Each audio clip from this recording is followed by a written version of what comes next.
नमस्कार दोस्तों, मैं आपसे आर्थिक शिक्षा के बारे में बात कर रहा हूँ और कुछ पुस्तकों के बारे में बात करना चाहता हूँ जो इसके संबंधित लिखी गई हैं।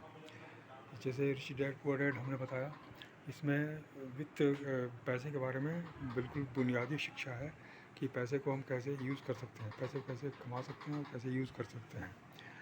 इसमें जो महत्वपूर्ण बातें हैं वो ये हैं कि हम जो भी काम करते हैं वो या तो नौकरी करते हैं पैसे के लिए या फिर कोई व्यवसाय करते हैं। व्यवसाय मतलब खुद का जो व्यवसाय है, जैसे कोई शॉपकीपर है तो शॉप खोले हुए है, कोई डॉक्टर अपना क्लिनिक खोले हुए है, कोई वकील है तो अपना ऑफिस खोले हुए है, आर्किटेक्ट है तो वो अपना वो ऑफिस खोले हुए अपना व्यवसाय कर रहा है। तो ये दोनों वर्ग के लोग काम करके पैसा कमाते हैं, मेहनत करके पैसा कमाते हैं, श्रम देकर पैसा कमाते हैं।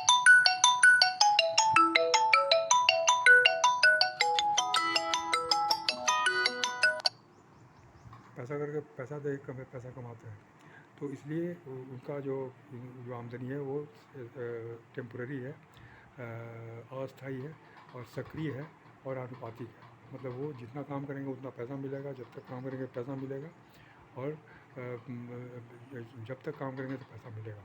इसलिए ये जो आमदनी है वो क्षणिक है, इसलिए वो हमको हमेशा काम करते रहना पड़ता है। दूसरा तरीका है बड़े उद्योग का, बड़े व्यवसायों का और इन्वेस्टर का, निवेशकों का। तो उन लोग को उनके काम में क्या होता है कि एक जो बिजनेसमैन होते हैं, जो बड़े बड़े उद्योगपति होते हैं, वो एक सिस्टम के तहत काम करते हैं और कुछ लोगों से काम कराते हैं, बहुत सारे लोगों से काम करते हैं। जैसे एम्प्लॉइज़ हैं, नौकरी वाले हैं, तो वो नौकरी वालों से काम कराते हैं, लोगों को नौकरी पर रखते हैं काम करने के लिए। हर तरह के लोगों को वो अपने नौकरी में रखते हैं, उनसे वो काम कराते हैं। तो उनके मेहनत का लाभ, उनके समय का लाभ उन्हें एक्यूमुलेटिव वे में मिलता है, एक साथ एकीकृत वो तरह से मिलता है। जैसे अगर 1 लाख आदमी उनके यहाँ काम कर रहे हैं 24 घंटे, तो 24 घंटा इंटू 1 लाख में 24 लाख घंटे का लाभ उनको मिल रहा है एक दिन में। उसी अनुपात में उनको पैसा मिल रहा है। वो खुद 24 घंटे काम नहीं कर रहे हैं, वो 8 ही घंटे काम करते हैं, लेकिन उनको 24 लाख घंटे का लाभ मिल रहा है और उस अनुपात में उनको पैसा मिल रहा है।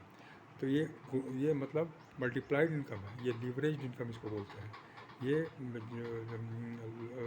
जो है वो हमेशा बढ़ने वाली इनकम है, उत्तरोत्तर विकसित होने वाली इनकम है, कभी कम नहीं होगी। अगर वो इनकम को डबल करना चाहते हैं तो या तो लोगों की संख्या बढ़ाएंगे या फिर टेक्नोलॉजी लगाएंगे ताकि लोगों की जो कैपेसिटी है वो दुगनी हो जाए। इस तरह से वो पैसे को जितना चाहें उतना बढ़ा सकते हैं, अपनी आमदनी को जितना चाहें बढ़ा सकते हैं। उसी तरह से इन्वेस्टमेंट करके जो पूंजी निवेश करते हैं, जो संपत्ति बनाते हैं, उन्हें संपत्ति से लाभ मिलता है, निष्क्रिय आमदनी मिलती है। जैसे हमने बताया था, ज़मीन खरीद के उन्होंने अगर रेंट पर दे दिया या उसको छोड़ भी दिया तो वो उसका वैल्यू बढ़ता जाता है और उन्हें जो है वो बहुत सारे फ़ायदे देता है एक समय के बाद। अगर उन लोगों ने कोई अपार्टमेंट बना के उसको एक किराए पर दे दिया या फिर कोई दुकानें बना के किराए पर निकाल दिया, तो उससे उनको हमेशा हर महीने की आय मिलती रहेगी, जो निष्क्रिय आमदनी कही जाती है। तो ये इन्वेस्टमेंट से पैसा कमाना एक निष्क्रिय आमदनी है। तो इस तरह से ये दो जो तरीके से लोग कमाते हैं पैसा, उसमें मेहनत कम लगता है, समय कम लगता है और पैसा हमेशा मिलता रहता है। वो समय नहीं भी दे पाते हैं तो भी पैसा उनको मिलता रहता है। तो ये आर्थिक आज़ादी का स्तर है। लेकिन अब सवाल है कि हम अगर उद्योगपति और व्यवसायी अगर उद्योगपति और निवेशक होना चाहते हैं तो उसके लिए हमें बहुत सारे पैसे की ज़रूरत पड़ेगी। लेकिन हमारे पास पैसे नहीं रहते हैं, आम आदमी के पास पैसे नहीं रहते हैं, इसलिए वो नौकरी करना चाहता है। इसलिए देखा गया है कि नौकरी वाले और जो स्वरोजगार वाले हैं उनकी संख्या बहुत ज़्यादा है। करीब 99% लोग होते हैं जो नौकरी करते हैं, स्वरोजगार करते हैं, लेकिन उनके पास पैसा 1% रहता है। लेकिन जो उद्योगपति और निवेशक होते हैं उनकी संख्या 1% होती है, उनके पास पैसा 99% होता है। इसलिए हमें ये मान के चलना है कि हम जिस क्षेत्र में काम कर रहे हैं, अगर हम नौकरी वाले हैं या स्वरोजगारी हैं, तो हमें 1% पैसे में ही हमको संतुष्ट होना पड़ेगा, उसी में हमको शेयर करना पड़ेगा। अगर हम दूसरी तरफ जाना चाहते हैं तो इसके लिए हमें अभी तक जो था वो बहुत पैसे की ज़रूरत पड़ सकती थी, बहुत संपत्ति की ज़रूरत पड़ती थी और रिस्क लेने की संपत्ति पड़ती थी। तो सबसे पहले रॉबर्ट कियोसाकी ये बोलते हैं कि अगर हम बाएं तरफ से दाहिने तरफ जाना चाहते हैं, मतलब नौकरी पेशे वाले से लेकर के वो उद्योगपति होना चाहते हैं, तो सबसे पहले हमारी सोच बदलनी पड़ेगी, क्योंकि सोच बदलने से ही सब कुछ होता है। अभी तक हमारी सोच एक ग्राहक की है, एक एम्प्लॉई की है, एक मध्यम वर्गीय की है। इसलिए हम इस सोच से बड़े उद्योग धंधे का काम नहीं कर सकते, पैसे का पूँजी निवेश नहीं कर सकते। इसलिए हमें रिस्क लेना पड़ेगा, ये हमारे अभी सोच के बाहर की चीज़ होती है। इसलिए हमें सोच बदलना बहुत ज़रूरी है। हम ऐसे लोगों के साथ रहें जो व्यवसायी हैं या उद्योगपति हैं या पूँजी निवेशक हैं, अगर उनके साथ रह के उनके साथ हैं सीखेंगे या इस तरह की किताबों से हम वित्तीय शिक्षा लेंगे तो हमारी सोच बदलती जाएगी और पैसा इन्वेस्ट करने में हमको हिचक नहीं होगी। हम जनरली जो है उन्होंने ये बताया है कि जनरली मध्यम वर्गीय व्यक्ति होता है जो नौकरी या स्वरोजगारी होता है, उसके अंदर खर्च करने की ज़्यादा आदत होती है। जो पैसा कमाता है वो अधिक खर्च कर देता है। जैसे 100 रुपया अगर कमाएगा तो 80 या 90 रुपया वो खर्च कर देगा, 10 और 20 रुपया ही बचाएगा वो, और बचा करके फिर वो किसी बैंक में या पोस्ट ऑफिस में डालता है जहाँ सुरक्षा होती है। तो वहाँ पर ब्याज दर कम मिलता है, महंगाई दर ज़्यादा रहती है, इसलिए वो पैसा उसका असुरक्षित रहेगा, वो डिवेल्यूएट हो जाता होता जाता है और इस तरह से उसे हमेशा पैसे का संकट बना रहता है। तो ये खर्च करने की आदत मध्यम वर्गीय परिवार में अधिक से अधिक होती है, क्योंकि हमारे जो शौक़ हैं, हमारी ज़रूरतें हैं, हमारी आवश्यकता है, वो हम बढ़ा लेते हैं और पैसा जैसे आता है वैसे हम उसको खर्च करने लगते हैं। ये टेंडेंसी हमारी, एक प्रवृत्ति है कि पैसा आने के पहले हम उसके खर्च करने का रास्ता निकाल देते हैं। लेकिन जो उद्योगपति होता है, जो पूंजी निवेशक होता है, वो हमेशा इन्वेस्टमेंट के बारे में सोचता है। वो 80% निवेश करेगा और 20% वो खर्च करता है। उल्टा है बिल्कुल। तो 20% खर्च में उसकी भले ही तकलीफ़ें बढ़ेंगी, दिक्कतें बढ़ेंगी, उसका लाइफ स्टाइल बहुत अच्छा नहीं रहेगा, लेकिन फिर भी वो निवेश पर ज़्यादा ध्यान देगा बनिस्बत की खर्च के, क्योंकि वो जानता है निवेश मतलब पैसे में पॉकेट में पैसा आना और खर्च मतलब पैसे से पॉकेट से पैसा निकलना। तो पैसे को पॉकेट में डालना चाहता है, इसलिए वो निवेश पर ज़्यादा ध्यान देता है। 80% जो हिस्सा है वो निवेश करता है और 20% को खर्च करता है। फिर 80% में जो लाभ उसको मिलता है, उसका 80% फिर वो निवेश करता है और 20% लाभ मिलता है। एक समय के बाद उसकी संपत्ति की वैल्यू इतनी ज़्यादा हो जाती है कि उसका 20% बहुत ही बड़ा अमाउंट बनता है, लेकिन वो रहता है 20% और उस पैसे से वो बहुत कुछ चीज़ें खरीद सकता है, बहुत कुछ अपने लाइफ स्टाइल को बढ़ा सकता है।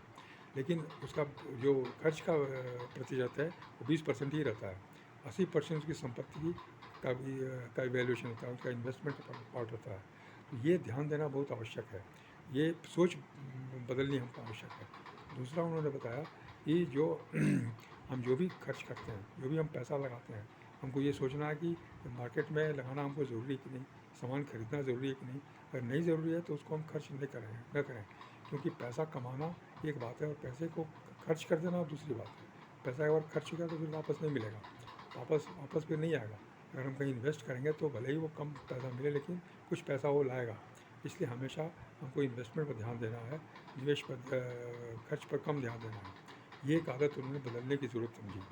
फिर उसके बाद उन्होंने कहा कि लायबिलिटी और एसेट में भी हमको हमारी समझदारी नहीं सही रहती है। हम जनरली लायबिलिटी को एसेट समझ लेते हैं, इसलिए हम लायबिलिटी बनाते जाते हैं और हम सोचते हैं कि हम एसेट बना रहे हैं।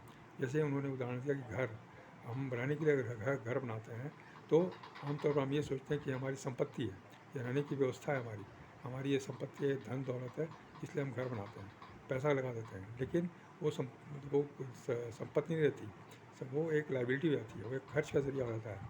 क्यों कि हम सारा पैसा हमने रहने के लिए सिर्फ लगा दिया और उसके रिटर्न कुछ नहीं मिल रहा है, बल्कि और उसके मेंटेनेंस पर, उसके रख रखाव पर, उसके रिनोवेशन पर हम खर्च करते जा रहे हैं। तो वो मकान जो है हमारे पॉकेट से पैसा निकाल रहा है, वो एक बच्चे की तरह हो गया जिसका मेंटेनेंस हमको हमेशा करते रहना पड़ेगा। वो कुछ नहीं दे रहा है, बल्कि हमसे कुछ ले ही रहा है।